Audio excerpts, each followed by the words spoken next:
What's happening, campers? Craig Mack here, Liberty Bell Beekeeper. So we're in the shop again. It's cold. It's been cold here all week. Right now, shop temperature on the ground is 38, 39 maybe. Nah, 36, 37, something like that. That raised. The temperature went up a little bit today because it was about 42, 43 here in Philly today. And I also have some heat on. That's what I'm here to show you today. So this is a waste oil burner heater. This is what I'm using to heat my shop. Right now I got it pumping into my motorcycle tent. I'm trying to warm these bikes up so I can do a bit of work on them. I don't want to run them cold, if I can avoid it. And I'm also trying to warm up myself. So let me show you what I got. So for those of you that don't know, waste oil burners are used a lot in barns and shops, and some of you might even have one running. This is one with a heat exchanger. Now what that means is it has two tanks. There's a top tank, which is a 20-gallon propane tank, and then I have this red tank, or what's used to be fully red, is Harbor Freight blasting tank. It never worked right for me, and I wasn't putting anything in. I wasn't using it. I used my blast cabinet just as a direct feed from the bottom of it back up to my gun, and that's been working fine. So I figured, hey, since it was 30 degrees in the shop, let's get some heat going in here. So let me show you what I got.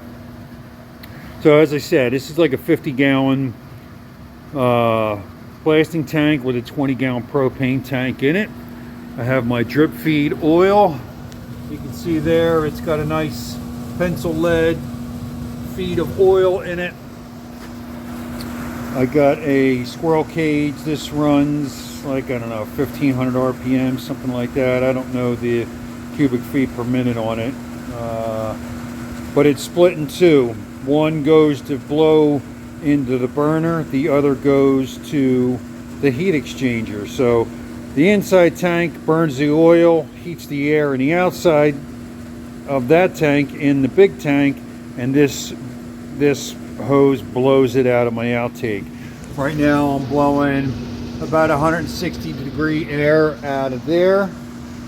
I have my exhaust. This is a 4-inch pipe with a 6-inch pipe around it, and that's going up and out of the shop. That's also putting off a bit of heat. So let me show you what's going on inside. So the oil leaks down gravity feed, and it mixes with the heat, and the fan creates kind of a vortex in there, and we are cooking. We are cooking right now. So that's providing me some heat here in the shop. I got a lot of square footage, and I'm not too worried about any carbon monoxide poisoning, although I'm going to get a detector just to make sure that I'm not breathing it in.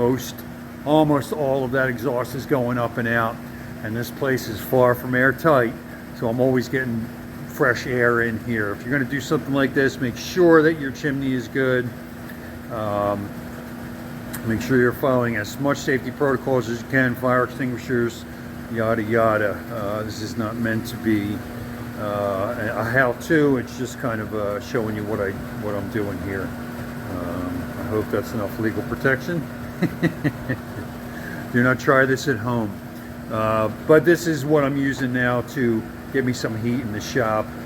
This space is just so big, as you can see just by looking behind me. It's 2,500 square foot footprint, and it's 25 foot tall, so it's something like 80,000 cubic feet, I think 75,000 cubic feet, I forget. I did the math on it at one point, but that's what we're doing here in the shop the last few days, trying to stay warm, and that's how I'm doing it with waste oil burner. Check it out, try it yourself maybe, or don't. Later.